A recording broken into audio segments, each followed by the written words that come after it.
Gujarat number 1 engineering university Sankalchand Patil university. నమస్కారం, welcome to I dream. నేను మీ విజిత. ధర్మ మార్గం కార్యక్రమానికి స్వాగతం. ప్రస్తుతం మనతో పాటు ఉన్నారు ఇస్కాన్ టెంపుల్ నుంచి ప్రణవానంద ప్రభుజీతో మాట్లాడి ఆధ్యాత్మిక పరంగా ఎన్నో మంచి మంచి విషయాలు తెలుసుకుందాము. మనకు ప్రతి ఒక్కరు కూడా చెప్తుంటారు, మనం చేసుకున్న ఈ జన్మలో చేసుకున్న పాప పుణ్యాల యొక్క ఫలితమే మనం మరొక జన్మలో అనుభవించే ప్రతి ఒక్కటి కూడా ఆధారపడి ఉంటుంది అని చెప్పి. నిజంగా ఎంతవరకు ఆధారపడి ఉంటుంది? ఇదంతా నిజమేనా? ఆధ్యాత్మిక మార్గంలో నడవాలి అనంటే ఎటువంటి మనం నియమాలు పాటించాల్సి ఉంటుంది? ఆధ్యాత్మిక మార్గం వైపు గనక మనం వెళ్తే ఈ కర్మ ఫలాన్ని తగ్గించుకునే అవకాశం ఉంటుందా? ఇలాంటి మంచి మంచి విషయాలు ఇప్పుడు ప్రభుజీతో మాట్లాడి తెలుసుకుందాం. నమస్కారం ప్రభుజీ. నమస్కారం అండి. హరే కృష్ణ. హరే కృష్ణ ప్రభుజీ చెప్తుంటారు కదా, అందరూ కూడా మనం ఈ జన్మలో చేసుకున్న కర్మలను బట్టే మన మరుసటి జన్మలో అనుభవించే లైఫ్ ఉంటుంది అని చెప్పి. నిజంగా ఉంటుందంటారా అలా? నిజంగానే అలా ఉంటుంది కాబట్టి కర్మ సిద్ధాంతము మన సనాతన ధర్మంలో ఉన్నది. అలా లేకపోతే ఒకడు పేదవాడిలా, ఒకడు చాలా ధనవంతుడిలా, ఒకళ్ళు చాలా బుద్ధిమంతుడిగా, ఒకళ్ళు ఒక్కొక్క స్కిల్ ఒక్కొక్కడికి భగవంతుడు ఇచ్చాడు. దేని ఆధారంగా ఇచ్చారు అని అంటే పూర్వజన్మ ఫలితాన్ని బట్టి, కర్మను బట్టి ఒక్కొక్కళ్ళు ఒక్కొక్క విధంగా జన్మించారు. ఒకళ్ళు పొడువుగా జన్మించారు, ఒకళ్ళు పొట్టిగా జన్మించారు, ఒకళ్ళు భారతదేశంలో జన్మించారు, ఒకళ్ళు అమెరికాలో జన్మించారు. దేన్ని నిర్ధారించుకునేలా ర్యాండమ్ లో ఇలా ఇలా వేయలేదండి. అన్నీ కూడా మన పూర్వజన్మ యొక్క ఫలితం, పూర్వజన్మ యొక్క సుకృతం. దాని వల్లనే మనము ఒక్కొక్క జన్మ పొందటము అనేది జరుగుతుంది. మరి ఇప్పుడు every action has equal and opposite reaction అని అంటారు కదా. మరి ఇప్పుడు అలా అనుభవించటము తథ్యమైనప్పుడు ఆధ్యాత్మిక మార్గంలో వెళ్ళటం ఎందుకు? ఈ పూజలు, గుడిలోకి వెళ్ళటం, ఇవన్నీ ఎందుకు అనే వాళ్ళకి ఏం సమాధానం చెప్తారు ప్రభుజీ? మనకి భగవంతుని ఆరాధన చేసేది మన జీవితం మొత్తం మార్చిపోయి, మన కర్మ అంతా తొలగిపోయి, మన కర్మ మొత్తం నష్టమైపోవటము అంటే మనం కేవలం ఆనందంగా ఉండటం కోసం కాదండి. ఈ కర్మ పరంపరనే ఆపడానికి. మనం భగవంతుని ఆశ్రయించేది ఏదో సుఖం పొందటం కోసం ఆశ్రయించకూడదు. భగవంతుడు ఏం చెప్పాడు? సర్వధర్మాన్ పరిత్యజ్య మామేకం శరణం వ్రజ అహం త్వాం సర్వ పాపేభ్యో మోక్షయిష్యామి మా శుచ. అయ్యా, నువ్వు కంగారు పడకు, నన్ను శరణాగతి చెయ్యి. అసలు ఈ కర్మకే పులి స్టాప్ పెట్టడానికి, మనం కామా పెట్టడానికి ప్రయత్నం చేయొద్దు. అందరు కూడా ఎలాగైనా సరే ఈ చెడు కర్మను ఆపేసి మంచి ఫలితాలు, మంచి ఆనందాలు, మంచి అనుభూతులు రావాలి. అది జస్ట్ మనం కామా పెడుతున్నాం అంతే. మళ్ళీ స్టార్ట్ అవుతుంది ఆ కర్మ మృత్యు పరంపర అనేది. దాన్ని పులి స్టాప్ పెట్టడానికి ఆధ్యాత్మిక మార్గము. అందుకోసం మనము కంప్లీట్ గా కర్మని తొలగించుకొని భగవంతుడి యొక్క మార్గాన్ని ప్రవేశించడమే భక్తి అని అంటే, శరణాగతి అని అంటే. ఎప్పుడైతే మనం భక్తి శరణాగతి చేస్తామో అసలు మనకి, మీరు అంటున్నారు కదా కర్మ ఫలితం కర్మనే ఉండదు, ఇంకా కర్మ ఫలితం అనుభవించాల్సిన అవసరం లేదు. కానీ ఎప్పటి వరకైతే మనం ఈ పుణ్యం చేసినా పాపం చేసినా ఈ ప్రపంచంలోకి రావాల్సింది. క్షీణే పుణ్యే మర్త్యలోకం విశంతి అని అంటారు శాస్త్రంలో. ఇప్పుడు మీరు చూడండి, మీరు ఎప్పుడైనా చిన్నపిల్లల్ని మాల్కి తీసుకెళ్ళి ఉంటారు కదా ఆడిపించడానికి. అప్పుడు మీరు డబ్బులు ఇచ్చి కొంటారు కాయిన్స్. చిన్న చిన్న గేమ్స్లలో కాయిన్స్ వేసారనుకోండి, సపోజ్ ఒక కార్ లాగా ఉంటుంది, అది ఇలా ఇలా ఇలా ఇలా ఊగుతూ ఉంటుంది. మీరు ఒక 100 రూపీస్ పెట్టి 2 కాయిన్స్ కొన్నారనుకోండి, ఆ పిల్లవాడు అంటాడు, అరే అమ్మ అయిపోయింది, నాకు ఇంకా కార్డ్స్ కావాలి, ఇంకా. అరే ఎంతసేపు ఆడావో తెలుసారా, ఎంత డబ్బులో తెలుసా, 500 అయిపోయాయి. ఏం పర్వాలేదు, నాకు 1 నిమిషంలానే అనిపించింది. ఆనందం త్వరగా జరిగిపోతుందండి. ఇంత పుణ్యం చేసామనుకోండి స్వర్గంలో మనం ఇంతసేపు ఉంటాం, ఇంత పాపం చేసామనుకోండి నరకంలో ఇంతసేపు ఉంటాం. ఎందుకో తెలుసా అండి, బాధాకరమైన సిచ్యువేషన్స్ కొద్దిసేపు జరిపినా సరే అమ్మా ఇంకెంతసేపు మనకి ఎక్కువగా అనిపిస్తుంటుంది. కాబట్టి మనకి పుణ్యము సంపాదించి ఆనందంగా ఉంటామా అని అంటే, మనం పుణ్యం కోట అయిపోగానే తీసుకెళ్లి మళ్ళీ ఈ ప్రపంచంలో పడేస్తారు. మనం పాపం చేస్తే నరకంలో అనుభవించాల్సి వస్తుంది, మళ్ళీ జన్మలో అనుభవించాల్సి వస్తుంది. మనకి పుణ్యము వద్దు, మనకి పాపము వద్దు. భగవంతుణ్ణి శరణాగతి చేయటం వల్ల మోక్షము పొందటం మనకి ముఖ్యం. భగవంతుడి యొక్క సేవ చేసుకోవటం మనకి ముఖ్యం. అందుకే ఆధ్యాత్మికత. కానీ ఇప్పుడు ఆధ్యాత్మికత అంటే ఎలా మారిపోయింది తెలుసా అండి? ఈ పరిష్కారం చేయండి, మీకుండే కష్టాలు పోయి మీకు సుఖ సంపత్తులు మొత్తం వచ్చేస్తాయి. ఇది ఆధ్యాత్మికత కానే కాదు. ఇది కేవలం భౌతికమైన పుణ్యము మాత్రమే. ఆధ్యాత్మిక మార్గం అంటే పాపానికి సంబంధం లేదు, పుణ్యానికి సంబంధం లేదు. కేవలం భగవంతుడి యొక్క సేవ, భగవంతుడి యొక్క భక్తి. ఇది ఆధ్యాత్మిక మార్గం. అందుకోసం మనం భగవంతుడిని ఆశ్రయిస్తాం, భక్తి మార్గంలో ధర్మ మార్గంలో ముందుకెళ్ళాలి అని సంకల్పం చేసుకుంటాం. ప్రభుజీ, భక్తి శరణాగతి అన్నారు కదా, ఏంటి రెండింటి మధ్య వ్యత్యాసం? భక్తి అంటేనే శరణాగతి, శరణాగతి అంటేనే భక్తి భావనతో ఉండుట. శరణాగతి అంటే స్వామి నేను నీకు చెందిన వాడిని, నీవు తప్ప నాకు ఇంకెవరూ తెలియదు అని ఒక భావన శరణాగతి. శరణాగతి చేశాక ఏం చేయాలి? భగవంతుడి యొక్క భక్తి చేయాలి. భగవంతుడి యొక్క భక్తి అంటే ఏంటి? శ్రవణం కీర్తనం విష్ణు స్మరణం పాద సేవనం అర్చనం వందనం దాస్యం సాఖ్యమాత్మ నివేదనం. చక్కగా భగవంతుడి గురించి వినటం, భగవంతుడి యొక్క నామాన్ని కీర్తన చేయటం, భగవంతుడికి అర్చన చేయటం, ఇలా నవవిధ భక్తి మార్గాలలో భగవంతుని ఆశ్రయించటం, ఇదే భక్తి శరణాగతి అని అంటే. ప్రభుజీ, కలియుగంలో ఇప్పుడు మనకు ధర్మం అనేది ఒకే పాదం పైన నడుస్తుంది, ఆల్రెడీ అంత అధర్మమే నడుస్తోంది అని చెప్పి జరిగే అరాచకాలు ఘోరాలు చాలా చాలా చూస్తున్నాం. మరి ప్రస్తుతమే ఇలా ఉంటే ఇంకా ముందు ముందు ఎలా ఉండబోతుంది అంటారు? ఇంకా మనకి నిజంగా చెప్పాలి అంటే ఇది సంధికాలము అని అంటారు. అంటే ద్వాపర యుగానికి కలియుగానికి 5 నుంచి 10,000 సంవత్సరాలు సంధికాలం. అంటే ఇట్ ఈస్ జస్ట్ ట్రైలర్. ఇంకా సినిమా ఉంది ముందు ముందు. కాబట్టి ఇప్పుడు కానీ ఈ ట్రైలరే ఇక్కడ ఉంది, అమ్మో కలియుగం ఇలా పెరిగిపోయింది భక్తి చేయలేమని ఇప్పుడే అనుకుంటే ముందెళ్ళైతే ఇంకా చేయలేం. అందుకే మేము అందరికి చెప్పేది ఏంటంటే ఇప్పుడే ఇలా ఉంటే ఇంకా ముందు ముందు ఎలా ఉంటుంది. కాబట్టి ఈ జన్మను వదిలేసుకోకండి.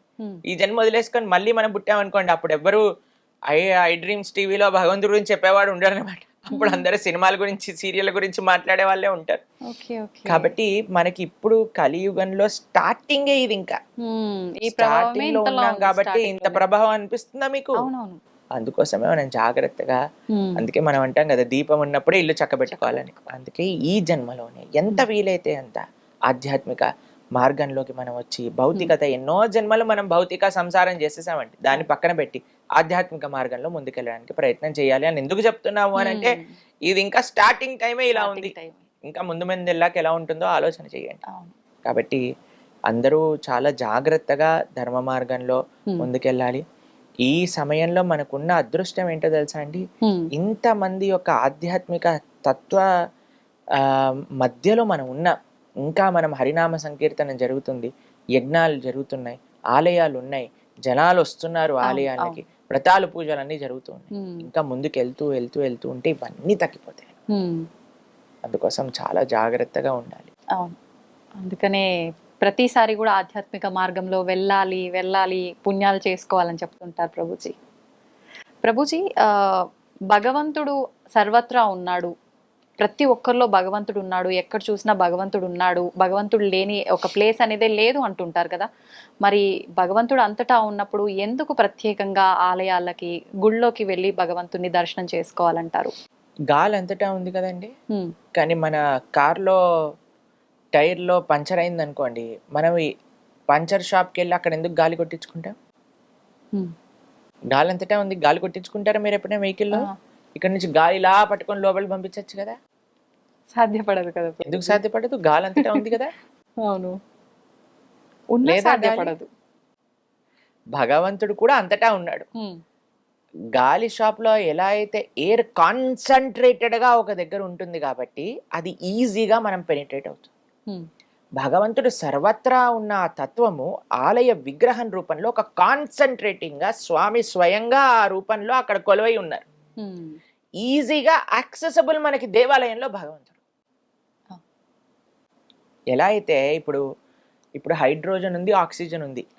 ఇప్పుడు మనకి నీళ్లు, నాకు ఇప్పుడు దాహం వేస్తుంది అనుకోండి, ఆక్సిజన్ హైడ్రోజన్ రెండు కలిపి ఇప్పుడు నీళ్ళు తెచ్చి నోట్లో పోసుకున్నాను అనుకోండి, అవుతుందా? ఒక వాటర్ బాటిల్ తీసుకొని దాన్ని సంప్రోక్షణ చేసుకొని దాని తర్వాత స్వీకరిస్తే గానీ నాకు దాహం తీరుతుంది. అలానే భగవంతుడు అంతటా ఉన్నాడు, సర్వత్రా ఉన్నాడు. అది భగవంతుడు చెప్పింది, భగవంతుడు తత్వమే సర్వత్రా ఉన్నాడు. మీరు సర్వత్రా ఉన్నాడు అని నమ్ముతున్నప్పుడు ఆలయంలో విగ్రహంలో కూడా ఉన్నాడు కదా. ఉన్నాడు. ఆలయంలో విగ్రహంలో భగవంతుడిని పర్సీవ్ చేయటం చాలా ఈజీ, చాలా సులభం. అందుకోసం మనం ఆలయానికి వెళ్ళి ఎప్పుడైతే ఆ స్వామి యొక్క రూపాన్ని, ఆ స్వామి యొక్క దర్శనాన్ని, స్వామి యొక్క సేవలను మనం ఆస్వాదన చేస్తామో, ఇప్పుడు కనిపించేదే చూడలేకపోతే, కనిపించేదే ఆస్వాదించకపోతే కనిపించింది ఏం చూస్తామండి? అస్సలు సాధ్యపడదు. ఇప్పుడు జనాలకి మూర్తి భగవంతుడి యొక్క శ్రీ విగ్రహాన్నే దూషిస్తున్నారు, భగవంతుడి యొక్క శ్రీ విగ్రహాన్నే నమ్మకం లేకుండా ఇది నాస్తికుల్లా చేస్తున్నారు, మాట్లాడతారు. భగవంతుడినే దూషిస్తున్నారు. కొన్ని ప్రోగ్రాంలు మేము ఎప్పుడైనా ఇంటర్నెట్ లో చూస్తే మాకు ఆశ్చర్యం వేస్తుంది. పెద్ద పెద్ద వాళ్ళు అసలు మన ఉండే దేవీ దేవతలను కూడా నిందిస్తూ వాటిపైన వెటకారంగా మాట్లాడుతూ, అది ఎంత మహాపాపమో తెలుసా మీకు అది? కాబట్టి సరైన తత్వం తెలియకపోతే వాళ్ళు, మీకు విషయం తెలుసా, భగవంతుడు సాక్షాత్తుగా మన ముందుకు వచ్చిన ఎవడో నాటకం వేసుకొని వచ్చాడు, వేషం వేసుకొని వచ్చాడు అనుకుంటారు. నిజమే. భగవంతుడిని చూడడానికి భగవంతుడి యొక్క కృప ఉండాలండి, లేకపోతే పర్సీవ్ చేసుకోలేరు. నిజంగా అంతటి అదృష్టం దక్కుతుందంటారా ప్రభుజీ? నిజంగా బ్రహ్మాండంగా ఎవరైతే వినయంతో, గర్వం లేకుండా శాస్త్రం పైన, ఆచార్యుల పైన, భక్తుల పైన నమ్మకం పెడతారో అటువంటి వాడికి భగవద్ దర్శనం అయి తీరుతుంది. కానీ ఎవరైతే గర్వంతో, అహంకారంతో, నేనే పోటుగాన్ని అని అనుకొని అందరిని నిందిస్తున్నారో అటువంటి వాడికి ఎన్నటికీ భగవద్ దర్శనం కాదు, మహాపాపం చుట్టుకుంటాం. కాబట్టి మనం ఏదో మైక్ ఇచ్చాం కదా, కెమెరా ఉంది కదా అని మనకి ఇష్టం వచ్చినట్టు మాట్లాడకూడదు, చాలా జాగ్రత్తగా ఉండాలి. ప్లస్ ఇంకో విషయం చెప్తాను, ఎవరిని ఏం అడిగి తెలుసుకోవాలి అనే విషయం కూడా మనకు తెలిసి ఉండాలి. ఇప్పుడు చూడండి, మేము మీ దగ్గరకు వచ్చి ఒక న్యూక్లియర్ రియాక్టర్ని ఎలా ఆఫ్ చేయాలి అని అడిగాను అనుకోండి, మీరేం చెప్తారు? ఎవరైతే న్యూక్లియర్ సైంటిస్ట్ ఉన్నా ఆయన అడగండి అని. మనం వెళ్ళి ఆధ్యాత్మికత గురించి ఎవరెవరినో కూర్చోబెట్టి అడిగేసాం అనుకోండి, వాళ్ళ దగ్గర నుంచి వచ్చే సమాధానాలు అలానే ఉంటాయి. భగవంతుడి గురించి తెలుసుకోవాలి అని అంటే భాగవతోత్తముని అడగాలి. కాబట్టి ఎవరైతే ఆ విషయం గురించి నేర్చుకున్నారో, చదువుకున్నారో అటువంటి వ్యక్తిని మనం ఆశ్రయించడం ఫస్ట్. ప్లస్ వ్యక్తి కూడా మనకి పరిజ్ఞానం ఉన్నంత వరకే ఆన్సర్ చెప్పాలి, దాని ప్రకారంగానే మాట్లాడితే అప్పుడు ఆయన మర్యాద అనేది కూడా ఉంటుంది. కాబట్టి అది చాలా ముఖ్యమైన తత్వం ఆధ్యాత్మికతలో. తెలిసిన విషయాలు వినయంగా ఎప్పుడైతే మనం స్వీకరిస్తామో భగవంతుడు కనిపించి తీరుతాడు, దాంట్లో ఎటువంటి సందేహం లేదు. ఎవరో కోటికి ఒకరు ఉండుంటారు అట్లాంటి అదృష్టవంతులని నేను అనుకుంటా ప్రభుజీ ఈ కలియుగంలో. కృష్ణుడు భగవద్గీతలో ఏమని చెప్పారు తెలుసా? మనుష్యానాం సహస్రేషు, అంటే 1,00,000 మందిలో ఒక్కడు భగవంతుని తెలుసుకుంటాడు. వాసుదేవ సర్వమితి సమహాత్మ సుదుర్లభ, చాలా చాలా దుర్లభం భగవంతుడే అంతటా ఉన్న తత్వము అని తెలుసుకునేవాడు అని. పాపం కృష్ణుడికే ఆ ఎక్స్పెక్టేషన్ ఉందంటే అది రియాలిటీనే కదండి. పాపం కృష్ణుడి ఎక్స్పెక్టేషన్ అంతే ఉంది. బహూనాం జన్మనామ్యంతే జ్ఞానవాన్ మాం ప్రపద్యతే వాసుదేవ సర్వమితి సమహాత్మ సుదుర్లభ. బహూనాం చాలా చాలా జన్మలు ఎత్తి ఎత్తి సంసారంలో అనుభవించి తర్వాత తెలుస్తుందట అటువంటి వ్యక్తికి, అయ్యా కృష్ణుడే సర్వత్వము అని. అటువంటి వ్యక్తి చాలా దుర్లభమైన మహాత్ముడు అని కృష్ణుడు చెప్పాడు భగవద్గీత. కాబట్టి అంత ఈజీ కాదండి భగవంతుడి గురించి అర్థం చేసుకోవటం. కానీ ఎవరికైతే వినయం ఉంటుందో, విశ్వాసం ఉంటుందో వాడు అర్థం చేసుకోవచ్చు. ఇది సీక్రెట్. సీక్రెట్ ఇస్ వినయం అండ్ విశ్వాసం. ఇప్పుడు రివీల్ అయిపోయింది సీక్రెట్. ఓకే ప్రభుజీ, ధ్యానం చేస్తే చాలా మంచిదని అంటుంటారు. నిజంగా ధ్యానం చేస్తే అంత మంచిదా? ఎందుకు చేయాలి అసలు ధ్యానం? మనకి మనసుని నిగ్రహించడం. ఇప్పుడు మనసు ఏం చేస్తుందంటే అండి, వాయోరివ సుదుష్కరం అని భగవద్గీతలో అర్జునుడు కృష్ణుడికి చెప్తారు. మనసుని నిగ్రహించడం అనేది చాలా కష్టమైన విషయం. ఇప్పుడు చూడండి, ఒక్క నిమిషంలో మన ఇద్దరం మాట్లాడుకుంటున్నట్టే ఉంటుంది, కానీ మనసు అలా రౌండ్ తిప్పేసి వచ్చేస్తుంది అనమాట. మేము మాట్లాడే లోపల అన్ని ప్రదేశాలు వెళ్ళిపోయి నెక్స్ట్ ఏంటి, ఎల్లుండి ఏంటి, పోయిన సంవత్సరం ఏంటి, వచ్చే సంవత్సరం ఏంటి అన్ని తిరిగేసి వచ్చేస్తుంది. అంతే, అంత కెపాసిటీ మనసుకుంది. మనసుని నిగ్రహించడం అనేది ఎందుకు? ఒక పిల్లవాడు అల్లరి చేస్తున్నాడు అనుకోండి, అటు వెళ్తున్నాడు ఇటు వెళ్తున్నాడు ఏడుస్తున్నాడు అంటే అమ్మ ఏం చేస్తుంది, ఒక బొమ్మ తెచ్చి చేతిలో పెడుతుంది. ఎప్పుడైతే బొమ్మ చేతిలో పట్టుకుంటాడో దాంతో ఆడుకుంటూ కూర్చుంటాడు. అలా మన మనస్సు యొక్క తత్వం ఏంటి అంటే, ఇటు పరిగెత్తా అటు పరిగెత్తా, దీని గురించి ఆలోచించా, అక్కర్లేని విషయాలని నెత్తిపైన తెచ్చుకొని ఇది నా కష్టాలు, ఇది నేనే ఉద్ధరించాల్సింది అని అనవసరమైన విషయాలన్నీ మన మనసు మన పైన వేసుకుంటుంటుంది. దీన్ని ఎలా ఆపటం అంటే, ఒక చిన్న పిల్లవాడికి ఎలా అయితే మనస్తత్వమో మనసు కూడా అదే మనస్తత్వం. కాబట్టి మనసుకు ఒకటి ఇవ్వాలి. మీకు ఒక విషయం చెప్తాను. ఒక పిల్లవాడు తపస్సు చేశాడు అనమాట. ఒక యోగి వచ్చాడు ఆ మార్గంలో వెళ్తూ ఉంటే. ఆ యోగిని అన్నారు, అయ్యా నేను ఇంత తపస్సు చేశాను కదా, నాకు ఏదో ఒకటి వరంగా ఇవ్వు అని అంటే ఆ యోగి సరే అయ్యా తదాస్తు, నువ్వు ఏం అడిగినా ఇస్తాను, నాకు ఒక జీనీ కావాలి అని అడిగి. జీనీ అంటే ఒక ఆత్మ లాంటిది అనమాట. అంటే మనం ఏం చెప్పినా చేసేది అనమాట. అయితే ఈయన ఏం చెప్పాడంటే ఈ జీనీని ఇస్తాను కానీ ఒక రూల్ ఉంది దీనికి, ఎప్పుడైతే నువ్వు దీనికి పని చెప్పవో అప్పుడు నేను చంపేస్తుంది. అదే చంపేస్తుంది, దీనికి ఎప్పుడు పని చెప్పు అని చెప్తాడు. సరే అని ఇంటికి తీసుకెళ్తాడు. ఇంటికి తీసుకెళ్ళంగానే చూస్తాడు, ఓ ఇల్లంతా గలీజ్ గలీజ్గా ఉంది, ఇల్లు శుభ్రం చేయి, ఒక్క నిమిషంలో శుభ్రం చేసేస్తుంది, బాసనలు దోమేస్తుంది, వంట చేసేస్తుంది, ఇల్లు కడిగేస్తుంది, వరండా క్లీన్ చేస్తుంది, గార్డెనింగ్ చేసేస్తుంది. ఇంకేం పని ఉంటుందండి వీడు పని కోసం ఆలోచిస్తున్నాడు, కత్తి తీసింది చంపేయడానికి, దగ్గరకు వస్తుంది అంటే అరే ఏం చెప్పంటారు వీడికి పని అంతే, సరే ఒక పని చేయి, మెట్లెక్కు కిందికి దిగు అని అన్నాడు. సరే మెట్లెక్కుతుంది కిందికి దిగుతుంది, నేను చెప్పేంత వరకు మెట్లెక్కుతూ కిందికి దిగు అని, మెట్లెక్కుతుంది కిందికి దిగుతుంది, వీడికి ఏమైనా పని గుర్తొచ్చింది అనుకోండి అప్పుడు ఈ పని చేయమంటాడు, ఆ పని అయిపోగానే మెట్లెక్కు కిందికి దిగు, అది పైకి ఎక్కుతుంది కిందికి ఎక్కుతుంది, కిందికి దిగుతుంది.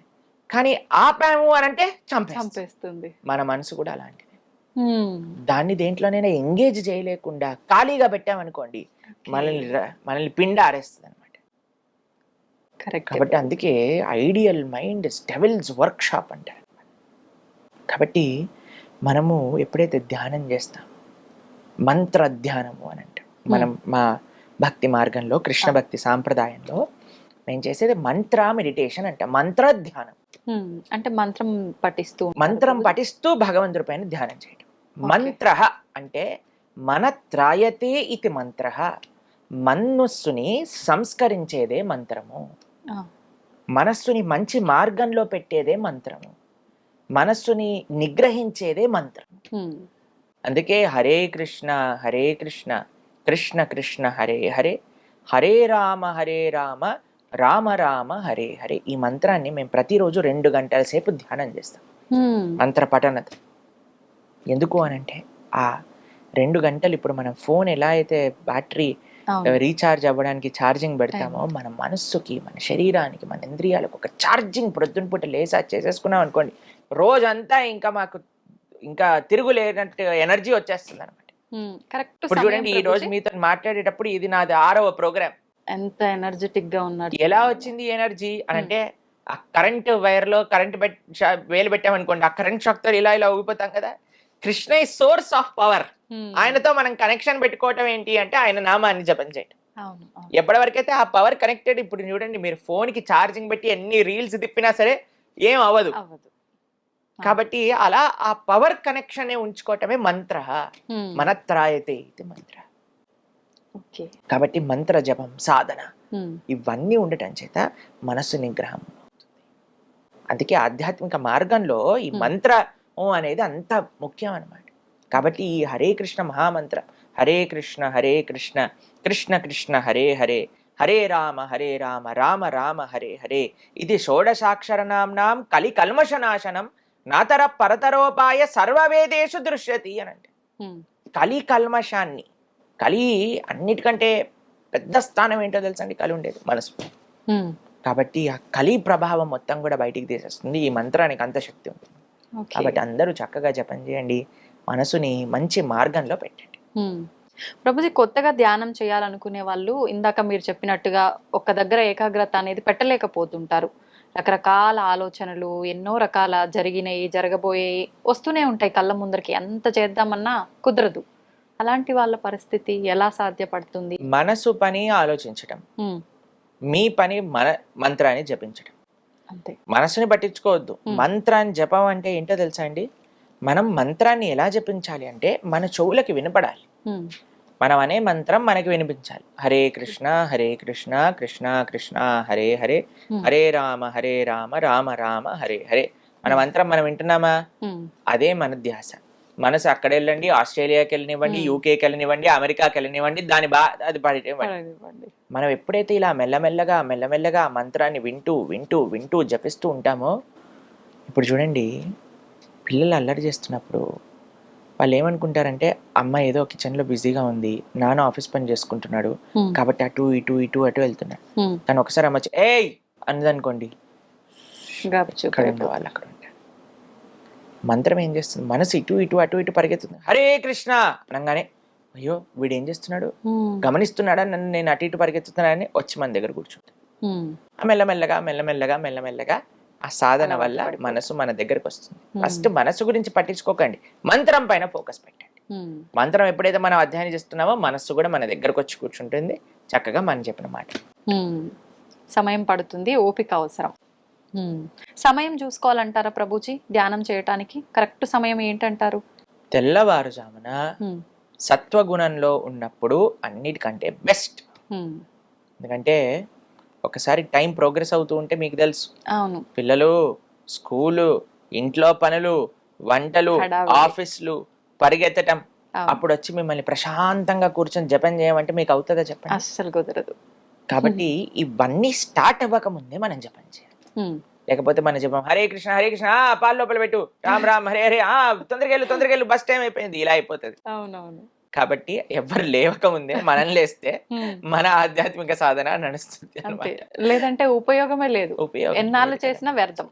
ఇప్పుడు ఎంత మనము యాక్టివ్ అయిపోయాం అనుకోండి, ఈ రోజులో అందరూ యాక్టివ్గా ఉన్నారనుకోండి, మనం కూడా యాక్టివ్ అవ్వాల్సి వస్తుంది. అవును. ఇప్పుడు రాత్రిపూట వెళ్ళి సాధన చేసుకుంటామంటే అలసిపోతారు కదా. ప్రొద్దునంతా మనం పని చేసో చదువుకోనో వెళ్ళి వెనకాలకి వెళ్ళి అప్పుడు నేను జపమాలు పట్టుకుంటే ధ్యానంగా చేసేది యోగ నిద్ర. కాబట్టి ప్రొద్దున పూట తెల్లవారుజామున త్వరగా పడుకొని త్వరగా లేచి స్నానం చేసి దేవుడి దగ్గర దీపం పెట్టుకొని కూర్చొని జప అనుష్ఠానం చేయండి. అసలు తిరుగులేని శక్తి మీ సొంతం అవుతుంది. ప్రభుజీ, మనం తీసుకునే ఆహారాన్ని బట్టి కూడా మన ఆలోచన విధానం ఆధారపడి ఉంటుందంటారు కదా. అలా అయితే శాకాహారం భోజనం మాత్రమే తీసుకునే వాళ్ళు ఉంటారు, వాళ్ళు అంత సాత్వికంగా ఉన్నట్టుగా ఏం కనిపించరు కదా, మరి ఆహార ప్రభావం ఉన్నట్టు ఎలా? సాత్వికమైన ప్రవృత్తి కావాలి అని అంటే సత్వగుణంలో ఉండాలి. అది కేవలం ఆహారం కాదు, ఇంకా చాలా ఫ్యాక్టర్స్తో. మీకు ఒక విషయం చెప్తాను. ఈ ప్రపంచం నుండి ప్రతి వస్తువు కూడా సత్వ రజస్తమో గుణములలో కేటగరైజ్ చేసి ఉంటుంది అనమాట. చూడండి, కేవలం శాకాహారం తిని DJ sound dim dim dim dim అని డీజే సౌండ్ విన్నాడు అనుకోండి, వాడు సత్వగుణంలో ఉన్నవాడు కాదు. కాబట్టి సత్వము అనంటే ఒక ఎంటైర్ సిస్టమ్ ఆఫ్ సత్వ. సత్వగుణంలో ఉండే వ్యక్తి ఏం చేస్తాడు? తెల్లవారుజామున లేస్తాడు, స్నానం చేసుకుంటాడు, ప్రతిరోజు దేవాలయానికి వెళ్తాడు, చక్కగా సాత్వికమైన ఆహారాన్ని. ఇప్పుడు అన్ని సత్వగుణంలో ఉండే వస్తువులన్నీ కూడా మనస్సు పైన ప్రభావం చూపిస్తుంది. అన్నిటికంటే పెద్ద ఫ్యాక్టర్ ఆహారం, ఇది గమనించాలి. ఆహారం ఒక్కటే ఫ్యాక్టర్ కాదు. అర్థమైందా మీకు రెండిట్లో ఉండే డిఫరెన్స్? అర్థమైంది ప్రభుజీ. కాబట్టి ఆహారం అన్నిటికంటే ముఖ్యమైన ఫ్యాక్టర్. ఎవరైనా కానీ తమో గుణం రజోగుణం అంటే మాంసాహారులు కానీ మద్యము కానీ ఇటువంటి సేవించారనుకోండి, వాళ్ళకి సత్వగుణంలోకి రావటం చాలా చాలా కష్టం. చాలా అంటే చాలా కష్టం. కాబట్టి ఎవరైనా ఈ మానవ జన్మని చక్కదిద్దుకోవాలి అని అనుకున్న వారు ఎవరైనా ఉంటే సాత్వికమైన ఆహారాన్ని తీసుకోవటమే శ్రేయస్కరం. మాంసాహారము మహాపాతకములలో ఒకటి అని శాస్త్రములో చెప్పున్నది.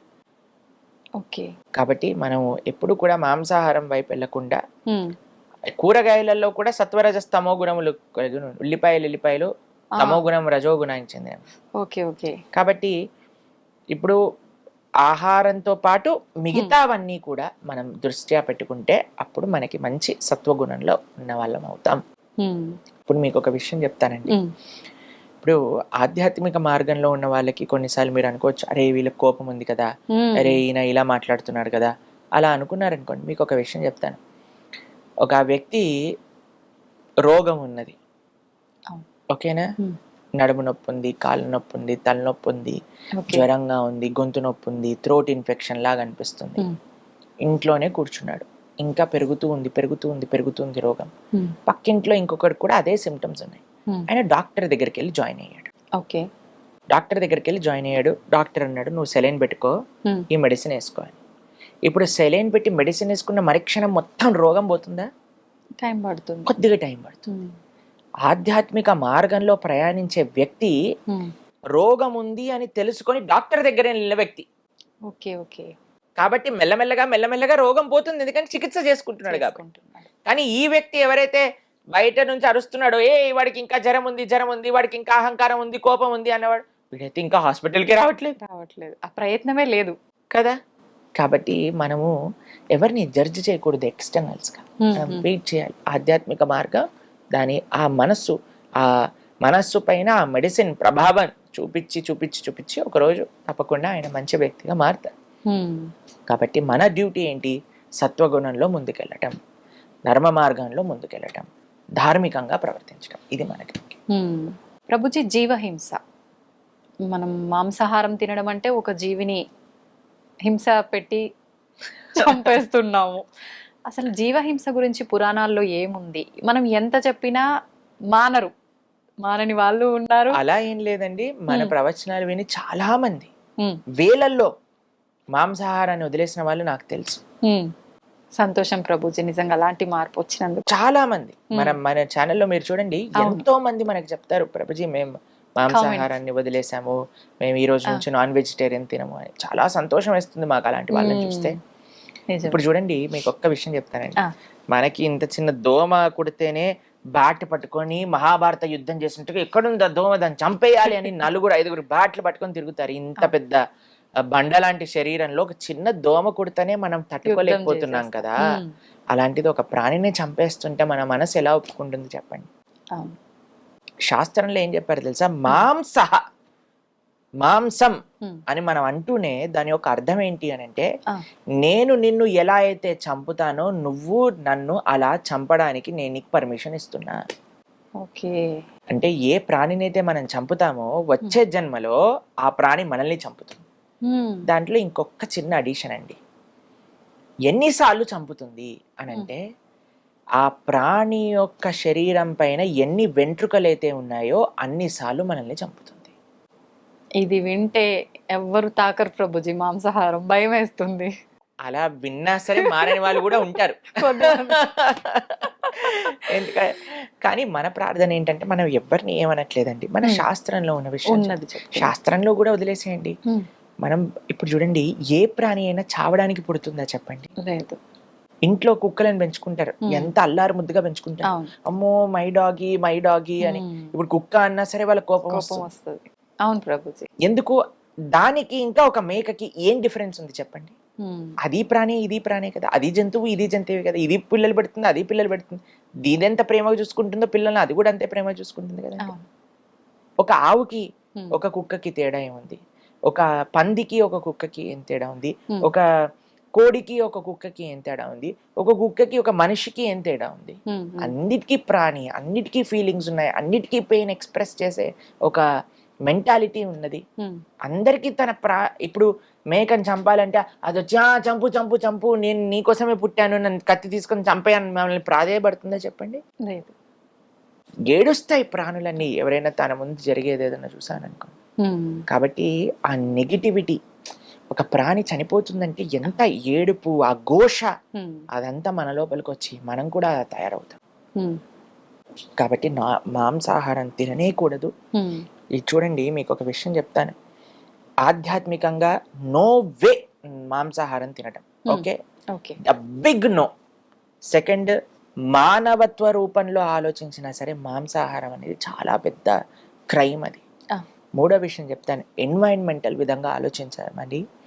ఒక 300 మంది తినే తిండిని ఒక ప్రాణికి తినిపించి ఆ ప్రాణిని చంపి ఒక 20 మంది తింటారు. అంటే ఎంత మంది ఆహారం వేస్ట్ అవుతుందో ఇక్కడ చూడండి. కేవలం ఒక 50 మంది 20 మంది తినే తిండికి 350 మంది తినే తిండిని ఒక ప్రాణికి తినిపిస్తున్నాం. ఎన్వైరన్మెంటల్ ఇంబ్యాలెన్స్ అవ్వడానికి ఇది చాలా పెద్ద కారణం. ఎన్వైరన్మెంటల్గా, అలానే మానవీయంగా, అలానే చూస్తే మీరు ఆధ్యాత్మికంగా, ఆరోగ్యరీత్యా మీకు 100 ఎగ్జాంపుల్స్ చూపిస్తాను. డాక్టర్స్ ఇప్పుడు మాంసాహారం వద్దు, వీగన్ అని ప్రపంచం మొత్తం కూడా వీగనిజం, ప్లాంట్ బేస్డ్ డైట్ అని వైపు వెళ్తూ ఉంటుంది, మీరు చూసే ఉంటారు. కాబట్టి ఇప్పుడు చూడండి, చాలా మంది అంటారు మనకి ఇలా కెనైన్ టీట్ ఉన్నాయి, కెనైన్ టీట్ ఉంటే మనం కార్నివరస్ అని. ఇప్పుడు కార్నివరస్, ఇప్పుడు చూడండి, కుక్క కానీ మీరు పులి కానీ ఏం చేస్తాయండి? అదేమన్నా వండుకొని తింటాయా? మసాలాలు వేసి తందూరి చేసుకొని తింటాయా? అది పచ్చిగా తింటాయి. కాబట్టి దానికోసమని ఆ పండ్లు ఇచ్చారు, మీరు కూడా పచ్చిగా తినండి. వెళ్ళి మార్కెట్లో ఇక్కడ మేక అనిపిస్తుంది అని పట్టుకొని యాని కొరికి తినండి, అప్పుడు మనకేం ప్రాబ్లం ఉండదు. కానీ మనం మాత్రం దాన్ని చంపి వండుకొని తింటున్నామంటే you are not meant for that. Plus మీకు ఒకటి చెప్తాను, కార్నివరస్ యానిమల్స్ అంటే మాంసాహారం తినే జంతువులకి ప్రేగులు చిన్నగా ఉంటాయి, ఎందుకంటే అది తొందరగా బయటికి వెళ్ళిపోవాలన్నమాట. కానీ మనది ఆవుకి ఎలా అయితే హెర్బివరస్ యానిమల్స్ కి ఎలా అయితే ఇంటెస్టైన్స్ ఉంటాయో అలా మనకు ఉంటాయి. అలా మనకి ఇంటెస్టైనల్ సిస్టమ్ వచ్చినప్పుడు మనం ఎప్పుడైతే మాంసాహారం తింటామో అది అరగడానికి 2-3 రోజులు పడుతుంది. అంటే మన శరీరంలోనే కుళ్ళిపోతుంది. దానివల్ల కొలెస్ట్రాల్ అని, క్యాన్సర్స్ అని చాలా ఎక్కువ మనకి రీసెర్చెస్ కూడా చూస్తున్నాం ప్రభుజీ ప్రెజెంట్. ఇది ఆరోగ్యరీత్యా. తర్వాత మీరు ఎన్నైనా మీరు చెప్పండి ప్రభుజీ ఏ ఫ్రంట్ లో మాంసాహారం తింటాం కరెక్ట్ అంటే ఏ ఫ్రంట్ లో కూడా మాంసాహారం తింటాం. మాంసాహారాన్ని బంద్ చేసేయాలి. కానీ ప్రభుజీ మీరు అన్నారు ఆధ్యాత్మిక పరంగా దూరము ఏ రకంగా పనికి రాదు అని. కొంతమంది అంటారు ఇప్పుడు ఆధ్యాత్మిక పరంగా అమ్మవార్లకి జంతు బలులు ఇస్తుంటారు, అది ఎప్పటి నుంచో వస్తున్న ఆచారము. అమ్మ వారు అని మీరు అంటున్నారు కదా, అమ్మతనము అని మనం ఒక దేవతని అమ్మ అని పిలిచినప్పుడు నీకెంత అమ్మనో ఆ మేకకు కూడా అంతే అమ్మ ఆ తల్లి. శివుడిని ఏమంటారండి? పశుపతి అని అంటారు. అంటే పశువులకి ఆయన పతి, అంటే పశువులకి ఆయన ఒక నియంత, పశువులకి స్వామి. శివుడి యొక్క భార్యే కదండి అమ్మవారు. ఇప్పుడు ఈయనేమో పశువుని ప్రేమించే వ్యక్తి అయితే ఆవిడ్ని చంపేసైనా ముందు వేసేసే మేకని అప్పుడే నేను కృపణిస్తా అంటే ఎంత అన్యాయం చెప్పండి. అలా అమ్మవారు అంటదా చెప్పండి? అసలు ఎక్కడ ఏ శాస్త్రం నుంచి తెచ్చారు ఏంటి అసలు? అసలు అవైదికం అది. అమ్మ జగదంబ అంబిక, అమ్మతనంలో ప్రేమ ఉంటుంది కానీ అమ్మతనంలో హింస ఉండదండి. కాబట్టి పశువు బలి అనేది వైదికం కాదు. కాబట్టి అమ్మవారికి ఎవ్వరికి పశుబలి ఇవ్వటం వీలే ఉండదు. మాంసము మద్యము ఎవరైతే సమర్పణ చేస్తారో అది తామసిక ఆరాధన అవుతుంది. అటువంటి వాళ్ళ ఫలితాలు ఇప్పుడు పెద్ద పెద్ద వాళ్ళు కూడా టీవీలో కూర్చొని కంపల్సరీ మీరు పెట్టాల్సిందే నాన్ వెజిటేరియన్, కంపల్సరీ మీరు పెట్టాల్సిందే లిక్కర్ అని మాట్లాడుతున్నారు. వాళ్ళందరూ పాపం సంపాదించటమే కాకుండా 10 మందికి ఆ పాపంలో భాగ్యస్వామం చేస్తున్నారు. ఈ జీవితం వచ్చింది ఈ ఒక్క పాయింట్ అర్థం చేసుకోండి. ఈ జీవితం వచ్చింది భౌతికమైన కోరికలు సంపాదించటం కోసం కాదు. ఈ జీవితం మనకి భగవంతుడు ఇచ్చింది. భగవంతుడిని అర్థం చేసుకొని భగవంతుడికి శరణాగతి చేసి ఈ జన్మ మృత్యు పరంపర నుంచి దాటి భగవంతుడి లోకానికి వెళ్ళటం. కాబట్టి దీనికి ప్రాణి హింసకి సంబంధం లేదు లేదు లేదు.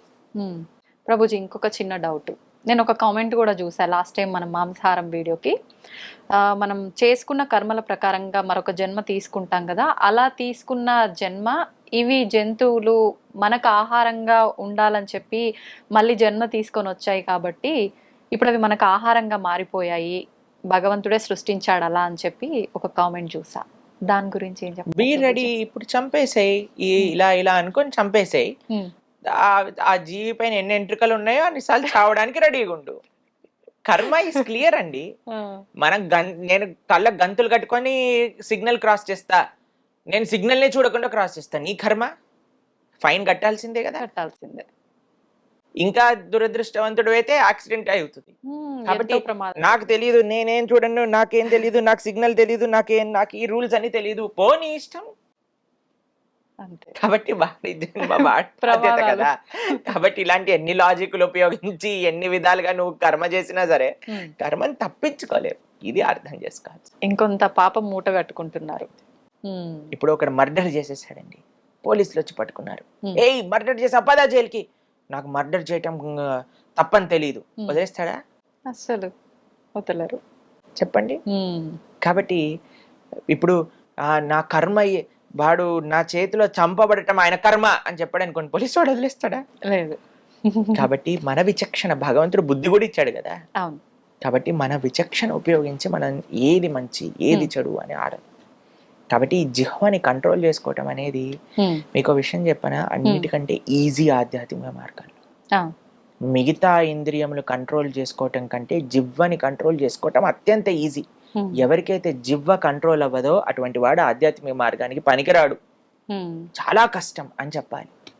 కాబట్టి మీరు ఇప్పుడు చూడండి, చిన్నప్పటి నుంచి పుట్టినప్పటి నుంచి ఒక విధంగా మాంసాహారం తిని పెరిగేవాడు, పొద్దున మధ్యాహ్నం రాత్రి సాయంత్రం అర్ధరాత్రి మాంసాహారమే తిని పెరిగిన వాళ్ళందరూ కూడా వీగనిజం అంటూ ప్రాణి హింస చేయకూడదు అని పాశ్చాత్య దేశాలలో వెజిటేరియన్స్ గా మారిపోతున్నారు.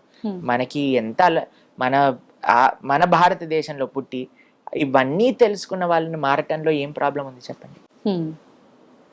కాబట్టి ఎంత వీలైతే అంత తొందరగా మాంసాహారాన్ని మానేయండి, లేకపోతే మహాపాపం.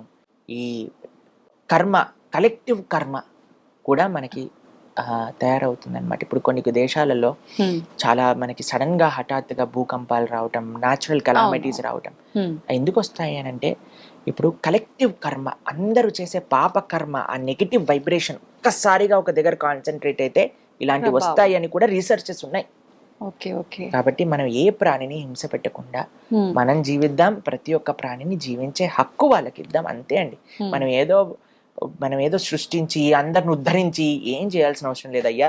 నువ్వు బ్రతుకు, వేరే వాళ్ళని బ్రతకని, అదే పెద్ద సేవ నువ్వు మానవుడిగా చేయడానికి. ప్రభుజీ, మనం ఆహారం తీసుకుంటున్నామంటే అది శాకాహారమైనా మాంసాహారమైనా, జీవులని ప్రాణం తీయడం అంటే చెట్టుకి మొక్కకి కూడా ప్రాణం ఉంటుంది కదా, మరి దాన్ని కూడా మనం తింటాం. చాలా మందికి ఇదే ప్రశ్న చేస్తారు. ఇప్పుడు మనం ఎప్పుడైనా మాంసాహారం గురించి, అయ్యో ఈ మొక్కలన్నీ చంపేస్తున్నారు, మొక్కల్ని కాపాడండి అని కామెంట్లు పెడతారు చాలా మంది. చాలా ఎక్కువ కామెంట్స్ వచ్చాయి ప్రభుజీ. ఇప్పుడు ప్లాంట్లలో జీవులు లేరా, మీరు పాలకూరని, కొత్తిమీరని, కరివేపాకుని ఎలా చంపేస్తుంటున్నారు. మీరు చూడండి, ఇప్పుడు పాలకూరని కట్ చేసేటప్పుడు పాలకూర ఎగిరి ఎగిరి రక్తం అంతా పెట్టి పాలకూర బిడ్డను పట్టుకొని ఇలా గౌరవించి అలా చేస్తుందా అండి? చెయ్యదు. కానీ దాంట్లో జీవం ఉందా అంటే ఉన్నది. కానీ మరి నువ్వెందుకు తింటున్నావు దాన్ని అని అంటే, నువ్వు జీవించి ఉండడానికి భగవంతుడు డూస్ అండ్ డోంట్స్ అని ఇచ్చాడు మన శాస్త్రంలో. పత్రం పుష్పం ఫలం తోయం యోమే భక్త ప్రయశ్చతి. శాకాహారం ఏదైతే పత్రము, పుష్పము, ఫలము, తోయము ఇవి ఉన్నాయో వీటిని చక్కగా నువ్వు నైవేద్యం పెట్టి తీసుకో. ఇది భగవంతుడు ఇచ్చాడు. ఈ సృష్టిని ఎవరైతే తయారు చేశారో, ఇప్పుడు చూడండి, ఇండియాలో మనము ఒకలాగా కారు నడుపుతాం, అమెరికాలో ఆపోజిట్ వైపు కూర్చొని కారు నడుపుతాం. ఓకేనా? ఇది ఎవరు తయారు చేశారు రూలు? ఆ కంట్రీలో ఈ రూల్ ఉంది కాబట్టి దాన్ని పాటిస్తున్నాం కదా. ఈ సృష్టిని తయారు చేసిన భగవంతుడు ఒక రూల్ ఇచ్చాడు, అయ్యా మాంసాహారాన్ని తినకూడదు, శాకాహారాన్ని తినవచ్చును. ఓకేనా? క్లియర్ గా ఉంది. కాబట్టి ఆయన ఇచ్చిన రూల్ ప్రకారంగా, ఆయన ఇచ్చిన ఇన్స్ట్రక్షన్స్ లో అహింస అని అంటే లీస్ట్ హింస. అహింస అంటే అన్నిటికంటే తక్కువ హింస. ఇప్పుడు నువ్వు డిసైడ్ చేసుకో, అయ్యా నేను శాకాహారం తినకుండా కూడా బ్రతుకుతా అని ఎవరికైనా అనిపిస్తే, గాలిని పీల్చుకొని బ్రతుకుతా, you are most welcome to do it. కానీ ఎవరైనా అయ్యా మాంసాహారం తినలేకపోతే మరి నేనేం తినాలి? నువ్వు శాకాహారాన్ని తినచ్చు, బ్రతుకు, ప్రేమని పంచు, ధర్మాన్ని ఆచరించు అని భగవంతుడు. దీన్ని వితండవాదం చేసి మరి జంతువులలో కూడా ఉన్నప్పుడు మరి చెట్లలో కూడా ఉంది, ఏం తినకు. Who said no? If you can live just with water and air, do it. If you cannot, then don't kill anything, just eat plants. అది మనం చెప్పాను. కరెక్ట్ ఆన్సర్ వచ్చేసింది ప్రభుజీ చాలా కామెంట్స్ కి. ఇప్పుడు ఈ వీడియోకి ఏం కామెంట్స్ వస్తాయో చూడాలి. నేను ముందు కామెంట్స్ ఓపెన్ చేస్తున్నా. చూడండి, కుక్కతో ఒక వంకర అని కొంతమంది మారరు. అవునవును. కాబట్టి అటువంటి వాళ్ళ కోసం ఏం చేయాలంటే ప్రార్థన చేయాలి. ఇప్పుడు ఇంత చెప్పినా అర్థం, చాలా చిన్న విషయం అండి. ఒక ప్రాణి మనం హింస పెట్టకూడదు, ఎంత బేసిక్ విషయం అండి అది. నిజంగానే. దానికి ఇంత మొత్తుకొని చెప్పాల్సి వస్తుంది, అయినా సరే అర్థం చేసుకోవట్లేదు అని అంటే, అంటే ఇంకా వాళ్ళకి ఇంకా మారరు అనేది అర్థం. అంతే. కాబట్టి మనం జస్ట్ భగవంతుడికి ప్రార్థన చేయాలి, తండ్రి వాళ్ళని కూడా మంచి ధర్మ మార్గంలో నడిపించు, అంతే, ఇంకేం చెప్పలేము. మన వంతు ప్రయత్నం మనం చేసాం, ఆ పైన భగవంతుడి పైన భారం. ప్రభుజీ, దానం విషయానికి వస్తే కూడా అపాత్ర దానం పనికిరాదు అంటుంటారు, దాని వల్ల కూడా పాపం జరుగుతుంది అని అంటుంటారు. నిజమే అంటారా ప్రభు? కృష్ణుడు భగవద్గీతలో ఈ విషయం గురించి చెప్తారండి. ఎవరికైతే పాత్రత లేదో వాళ్ళకి దానం ఇవ్వకూడదు. ఇప్పుడు చూడండి, ఒక ఆయన వచ్చి మిమ్మల్ని డబ్బులు అడిగాడు, 100 రూపాయలు ఇచ్చారు అనుకోండి, వాడు వెళ్ళి సిగరెట్ తాగి మందు కొట్టాడు అనుకోండి, వాడికి వచ్చిన పాపం కూడా మీ దగ్గరికి వచ్చేస్తుంది. ఓకే. కాబట్టి మనం ఎప్పుడు కూడా అపాత్రతా దానం చేయకూడదు. ఎవరికి దానం ఇస్తున్నాం, ఎక్కడైతే మనం కాన్ఫిడెంట్ గా ఉన్నామో నా డబ్బులు ఇయ్యటం చేత మంచి జరుగుతుంది, అక్కడ మనం దానం ఇవ్వాలి. వాళ్ళకు ఉపయోగపడే ఒక దైవ కార్యక్రమానికి కానీ, ఇప్పుడు ఆలయ వ్యవస్థకు అందరూ అంటారండి, ఆలయానికి ఎందుకు డబ్బులు ఇవ్వాలి, ఎందుకు డొనేషన్స్ ఇవ్వాలి, ఎందుకు మీరు డొనేషన్స్ అడుగుతున్నారు. ఇప్పుడు ఒక పెద్ద ఆలయ వ్యవస్థ, ఇప్పుడు ఫర్ సపోజ్ ఇప్పుడు నేను ఇస్కాన్ ఆదిలాబాద్ మేము అధ్యక్షత వహిస్తూ అక్కడ సేవ అందిస్తూ ఉన్నాం అనమాట. ఇప్పుడు మా టెంపుల్ ఫర్ ఎగ్జాంపుల్ తీసుకుందాం, ఆదిలాబాద్ లో ఉన్న మా గుడిలో ఇప్పుడు భగవంతుడి యొక్క సేవ జరుగుతుంది. ఎవరైతే ఆలయానికి వస్తారో వాళ్ళందరికీ ప్రసాదం పెడుతున్నాం. ప్రతిరోజు కూడా అన్నదాన సేవ, అక్కడ ఎవరెవరికైతే అన్నం లేకుండా ఉన్న పిల్లలు కానీ, వృద్ధులు కానీ, మహిళలు కానీ ఎవరు వచ్చినా సరే లేదనకుండా అన్నం పెడుతున్నాం ప్రతిరోజు కూడా. అన్నదాన సేవ జరుగుతుంది. దాని తర్వాత ఆధ్యాత్మికమైన కార్యక్రమాలు ఊర్లలో ఎక్కడైతే మత మార్పిడులు జరుగుతున్నాయో, ఎక్కడైతే ధర్మ ప్రచారం, ప్రతి ఊర్లోకి వెళ్ళి ఇది నీ ధర్మం అయ్యా, ఇది నువ్వు చెయ్యి, దానికి ధర్మ ప్రచారానికి ఉపయోగపడుతుంది.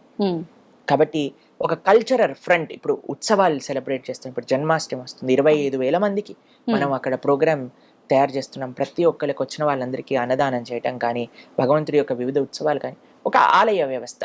ఇక్కడ మన డబ్బులు పాడవవు అనే దగ్గర మనం ఇవ్వాలి. ఎక్కడైతే మన డబ్బులు డ్యూటీలు వేసేసి వాళ్ళ పని వాళ్ళు చేసేసుకుంటున్నారు. ఇప్పుడు చూడండి, కొంతమంది చెప్తారు, అది ఎంతవరకు కరెక్టో తెలియదు, మన టెంపుల్లో వేసే హుండీలో డబ్బులన్నీ కూడా గవర్నమెంట్ వేరే వేరే స్కీమ్లలోకి, వేరే వేరే దాంట్లోకి వాడేస్తుంది, అది వేరే మతాలకు కూడా వాడేస్తుంది, పిచ్చి పిచ్చి తప్పుడు పనులకు కూడా వాడేస్తుంది అని కూడా చాలా మంది చెప్తుంటారు. కాబట్టి ఎక్కడైతే మనకి మంచి కార్యక్రమాలు జరుగుతున్నాయి అని మనకి తెలుస్తో అక్కడ ఇవ్వటం అనేది చాలా ముఖ్యం. కాబట్టి అందుకే మనకు ఒక విషయం చెప్తారు, మనకి ఎప్పుడైనా రోడ్ పైన వెళ్తున్నప్పుడు భిక్షాటన చేస్తూ వస్తారు కదండి, అందులో మేము ఫాలో అయ్యే విషయం చెప్తాను. మేము ఎప్పుడు కూడా ఏదో ఒక ప్రసాదం మా దగ్గర పెట్టుకుంటాం. ఎవరైనా మన దగ్గరికి వచ్చారనుకోండి, ఒక పండు ఇస్తాం అనమాట. చిన్నపిల్లలు వచ్చారనుకోండి, ఒక పండు, ఒక స్వీట్, ఏదో ఒకటి భగవంతుడి ప్రసాదం ఇస్తాం. కానీ డబ్బులు ఇస్తే, ఇప్పుడు చూడండి, ఆ పిల్లవాడు డబ్బులు ఇచ్చాడు అనుకోండి, పాపం వాడికి విచక్షణ లేదు, వాడు వెళ్ళి షాప్ కీపర్ని 10 రూపాయలు ఇచ్చి సిగరెట్ ఇచ్చేస్తాడు కదా. కాబట్టి మనం కరెక్ట్ కైండ్ ఆఫ్ దానం ఇవ్వండి, రాంగ్ దానం రాంగ్ వ్యక్తికి ఇవ్వకండి. ఇది మనం చెప్పేది. ఈ మధ్య చాలా మంది ఫుడ్ ఇస్తే తీసుకొని వాళ్ళు కూడా ఉన్నారు ప్రభుజీ. మేము ప్రసాదం ఇచ్చినా కొన్నిసార్లు యాక్సెప్ట్ చేయరన్నమాట, కానీ మేము చెప్తాం అలాంటి వాళ్ళు అంటే నిజంగా ఆ భావన ఉన్నప్పుడు ఏది ఇస్తే అది స్వీకరించాలి కదండి. కాబట్టి మనం చాలా జాగ్రత్తగా ఉండాలి. ముఖ్యంగా చిన్నపిల్లల్ని పాడు చేసేస్తున్నట్టుగా అవుతుంది. కాబట్టి వాళ్ళని ఏ విధంగా, వాళ్ళని విద్య ఇవ్వటమా, లేదా వాళ్ళకి అన్నం పెట్టటమా కడుపు నిండా, అలాంటివి చూడొచ్చు. కానీ డబ్బులు ఇస్తే ఎలాగైనా సరే అవి పాడైపోయే ఛాన్సెస్ చాలా ఉన్నాయన్నమాట. అందుకోసం కొద్దిగా జాగ్రత్తగా ఉంటారు. కానీ మీకు ఒక విషయం చెప్తాను, ఎవరైనా మన ముందొచ్చి చెయ్యి చాపాక ఇవ్వకుండా ఉండకూడదు. కాబట్టి 2 ఆప్షన్స్ ఉన్నాయి. మనం ఆహారం ఇచ్చి పుణ్యాన్నైనా తీసుకోవచ్చు, లేదా మన డబ్బులు ఇచ్చి పాపకరమైన తీసుకోవచ్చు. జాగ్రత్తగా డిసైడ్ చేసుకోవాలి. మీలాగా మేము కూడా బ్యాగ్ ఆహార పదార్థాలు క్యారీ చేయాలైతే, అంతే కదా ప్రభుజీ. మేమైతే మా భక్తులందరికీ అదే విషయం చెప్తాం, తప్పకుండా ఏదో ఒకటి మీ దగ్గర పెట్టుకోండి, ఎవరు అడిగినా వాళ్ళ చేతిలో. రెండోది అయితే అడగకుండానే వస్తుంది కాబట్టి మరి కొని తెచ్చుకోవాల్సిన అవసరం వద్దు. ప్రభుజీ, శ్రీకృష్ణాష్టమి వస్తోంది, జన్మాష్టమి. అంటే మీరు తప్ప ఇంకెవరు బాగా చెప్పలేరేమో అని నా అభిప్రాయం. మీ మాటల్లో ఒక్కసారి ఆ విశిష్టత గురించి తెలియజేయండి. కృష్ణం వందే జగద్గురుం వసుదేవ వసుతం దేవం కంసచారూఢమర్దనం దేవకీ పరమానందం కృష్ణం వందే జగద్గురుం. భగవంతుడు యొక్క అన్నిటికంటే ప్రేమ కృపని కానీ మనం అనుభవించాలి అని అనుకుంటే భగవంతుడి యొక్క అవతారాన్ని చూడాలి. భగవంతుడు ఎంత కృపతో మనకి నచ్చిన, మనందరికీ పిల్లలంటే ఇష్టం కదండి, పిల్లలు ఏం చేసినా మనకు నచ్చుతుంది. అరే వీళ్ళందరికీ పిల్లలు ఏం చేసినా నచ్చుంది కదా, నేను కూడా ఒక పిల్లవాడిలా వస్తాను అని కృష్ణుడు పిల్లవాడిగా వచ్చి ఎన్ని లీలలు చేశాడండి. కృష్ణ లీలలు వింటూనే మన మనసు అలా కృష్ణుడి లోపల లయం అయిపోతూ ఉంటుంది. ఆ కృష్ణ లీలల్లో తన్మయత్వం పొందుతూ ఉంటాం. మనం కూడా చిన్నపిల్లలం అయిపోతాం ప్రభుజీ. ఆ కృష్ణుడు తన లీలలు చేసి ఈ ప్రపంచంలో అందరినీ ముగ్ధ మనోహరాన్ని చేయడానికి వచ్చిన రోజే శ్రీకృష్ణ జన్మాష్టమి. అటువంటి జన్మాష్టమి రోజు మనం అత్యంత కృతజ్ఞతాభావంతో భగవంతుని ఆరాధన చేయాలి. ఉపవాస దీక్షతో మంచి నైవేద్యములు, చెప్పని భోగ్ అంటారు, 56 రకాల నైవేద్యములు భగవంతుడికి చేస్తారు చాలా మంది. వివిధ రకాల స్వీట్లు చేసి భగవంతుడికి తులసితో అభిషేకం చేసి చక్కగా అలంకరణ చేసి అర్చన చేసి నివేదన, ఆరతి, తర్వాత పిల్లలందరినీ కృష్ణుడిలాగా అలంకరణ చేస్తారు, ఉట్టి కొట్టిస్తారు, పాదాలు వేస్తారు. ఉమ్, ఆ రోజే పెద్ద ఉత్సవం అండి. పొద్దున్న నుంచి రాత్రి దాకా ఆలయానికి వెళ్ళటం, దర్శనం చేసుకోవటం, గోసేవ చేసుకోవటం. ఉమ్, చాలా అద్భుతమైన రోజు శ్రీకృష్ణ జన్మాష్టమి. భగవంతుడు ఆవిర్భవించినప్పుడు ఎంత సుందరంగా వైభవంగా ఆవిర్భవించారు అని పోతన గారు చెప్తారు భాగవతంలో. జలధరు దేవు నాజాను చతుర్బాహు సరసీలు జాక్షు విశాలాక్షు జారు గదా శంఖ చక్ర పద్మ విలాసు కంఠ కౌస్తుభమణి కాంతిబాను కమనీయ కటిసూత్ర కంకణ కేయూర శ్రీవత్సలాంఛనాంచిత విహారు సురకుండల ప్రభాయుత కుంటల లాటు వైడూర్యమణి గణవర కిరీటు బాలు పూర్ణేందు రుచిజాలు సుగుణాల బాలు భక్తలోకపాలు కృపావిశాలు జూచి తిలకించి పులకించి యొబ్బి చెలరేగే వసుదేవుడు ఉత్సహింపే అని అంటారు పోతన గారు భాగవతంలో. అమ్మా అంత ఉత్సవంగా కృష్ణుడు ఆవిర్భవించారట. అటువంటి ఇంత తడబాటు ఉత్సవాన్ని ఎక్కడా లేదేంటి ప్రభుజీ మీకు? ఆ స్వామిని పలికిస్తే మనం పలుకుతాం, స్వామి మర్చిపోయారనుకో మనం కూడా మర్చిపోతాం. ఉమ్, ఇదే శరణాగతి అంటే, స్వామి నేను ఇక్కడికి వచ్చి కూర్చున్నాను, నువ్వేం పలికిస్తే అది పలుకుతాం. ఉమ్, అందరికీ మంచి చేసేవి పలికించు అని ప్రార్థన చేసి కూర్చుంటాం కాబట్టి ఆ స్వామి ఏది పలికిస్తే అది పలుకుతాం. ఉమ్, ఇంత గొప్ప ఉత్సవాన్ని మనం ఎంతో వైభవంగా కృష్ణ జన్మాష్టమి చేసుకోవాలి. కృష్ణుడి లోకానికి అందించిన గీత, కృష్ణుడి లోకానికి అందించిన లీలలు మహా అద్భుతమైనవి. కాబట్టి మీరందరూ చక్కగా శ్రీకృష్ణ జన్మాష్టమి చేసుకొని ఆ భగవంతుడి యొక్క పరిపూర్ణ కృపా కటాక్షాలు మీ అందరిపైన ఉండాలని ప్రార్థన చేస్తూ కృష్ణం వందే జగద్గురుం. హరే కృష్ణ. ప్రభుజీ మనకు శ్రావణ మాసం ఆల్రెడీ ప్రారంభం అయిపోయింది. శ్రావణ మాసం అనగానే శుభకార్యాలు చాలా రకాల, ఆ నెలంతా ఒక పండగ వాతావరణం. ఆ విశిష్టత గురించి తెలియజేయండి. శ్రావణ మాసంలో వరలక్ష్మి వ్రతం చేస్తూ ఉంటారు అందరూ. లక్ష్మీదేవి యొక్క కృపా కటాక్షాలు మొత్తం మన పైన వచ్చేయాలి. ఉమ్, కానీ ఒక విషయం ఆలోచించండి, ఆ లక్ష్మీదేవి ఏం చేస్తుంది? నారాయణుడి యొక్క పాద సేవ చేస్తుంది. అవును. కాబట్టి మన గోలు లక్ష్మీదేవిని ప్రార్థన చేయటంలో నారాయణుడి యొక్క సేవ మనకు కావాలి అని మనం ఓకే. భావన చేస్తూ ప్రార్థన చేస్తే, ఎందుకంటే ఇప్పుడు భర్త ఉన్న చోటే భార్య ఉండాలి అని అనుకుంటాం. ఉమ్, కాబట్టి ఎక్కడైతే నారాయణుడు ఉంటాడో, ఉమ్, ఎక్కడైతే నారాయణ భక్తి ఉంటుందో అక్కడే లక్ష్మీదేవి ఆనందంగా ఉంటుంది. ఓకే. ఇప్పుడు లంకలో కూడా సీతమ్మ ఉంది, ఆనందంగా ఉందా? ఆ, ఆనందంగా ఉందా లంకలో సీతమ్మ? రాముడితో పాటు ఉంటే ఆనందంగానే ఉంటుంది. లంకలో లంకలో సీతమ్మ కాదు, ఎలా లంకలో ఉంది? లేదు. ఉందా లేదా? ఆ, ఉంది కానీ బాధపడుతుంది. కష్టాలు. అవును. కాబట్టి మన దగ్గర డబ్బులు ఉండటం ముఖ్యం కాదండి.